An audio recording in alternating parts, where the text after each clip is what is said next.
August 27. August 27 பார்த்தீங்கன்னா, world lottery டே. Lottery டிக்கெட்டுக்காகவே இந்த நாள் வந்து இருக்குது. லாட்டரி டிக்கெட் வந்து நம்ம தமிழ்நாட்ல வந்து தடை பண்ணிட்டாங்க.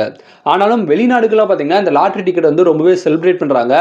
ஏதாவது ஒரு மனுஷன் வந்து தன் வாழ்க்கையில வந்து எப்படியாவது ஒரு கோடீஸ்வரன் ஆக முடியாதா? எப்படியாவது பெரிய ஆளா வர முடியாதா? ஏதாவது ஒரு லக் அடிக்காதா? ஒரு யோகம் அடிக்காதா? அப்படிங்கிறவங்களுக்காகவே இந்த லாட்டரி வந்து ஒரு ஒரு பெரிய கிஃப்ட்ன்னு வந்து சொல்லலாம்.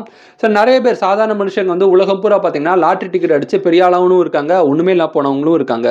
இந்த லக்குக்காகவே இந்த லாட்டரி டிக்கெட் வந்து வச்சிருக்காங்க. இந்த லாட்டரி டிக்கெட் டே இது செலிப்ரேட் பண்ண விடமா தான் வந்து இந்த நாள் வந்து இருக்குது. ஆமா, இந்த நாள் பார்த்தீங்கன்னா, வேர்ல்டு லேக் டேங்கிறாங்க. ஏரிகளுக்காகவே இந்த நாள் இருக்குது. உலகம் பூரா பார்த்தீங்கன்னா 117 மில்லியன் ஏரிகள் வந்து இருக்குதா. ஏரிகள் வந்து ஈகோ சிஸ்டத்துல ஒரு முக்கியமான ஒரு ப்ளே வந்து ஆகுது. இந்த லேக் உலகத்துல உள்ள எல்லா விதமான ஏரிகள பாதுகாக்கணும் அப்படிங்கிற பர்ப்பஸ்ல பார்த்தீங்கன்னா, இந்த நாள் வந்து இருக்குது.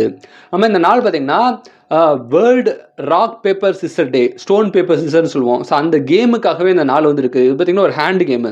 இந்த ஹேண்ட் கேம் வந்து நம்ம பிரெயின் வந்து பார்த்தீங்கன்னா ட்விஸ்ட் பண்ணி ஆப்போசிட்ல என்ன வைக்கிறானோ அதுக்கு அத கேட்ச் பண்ற மாரி நம்ம ஒண்ணு வைப்போம். அந்த மாதிரி ஒரு கிரியேட்டிவான ஒரு கேமா இருக்கிறதுனால இந்த ராக் பேப்பர் சிசர் இந்த கேம் அப்ரிஷியேட் பண்ற விதமா தான் வந்து இந்த நாள் இருக்குது. இது போக ஆகஸ்ட் 27 வேற ஏதாவது டே தெரிஞ்சா கமெண்ட் பண்ணுங்க. இந்த நாள் இந்த உலகத்துல யாரோ ஒருத்தருக்கு பிறந்த நாளா இருக்கும். உங்களுக்கு பிறந்த நாளா இருந்தா உங்களுக்கு என்னோட இனிய பிறந்த நாள் வாழ்த்துக்கள். Happy birthday to you.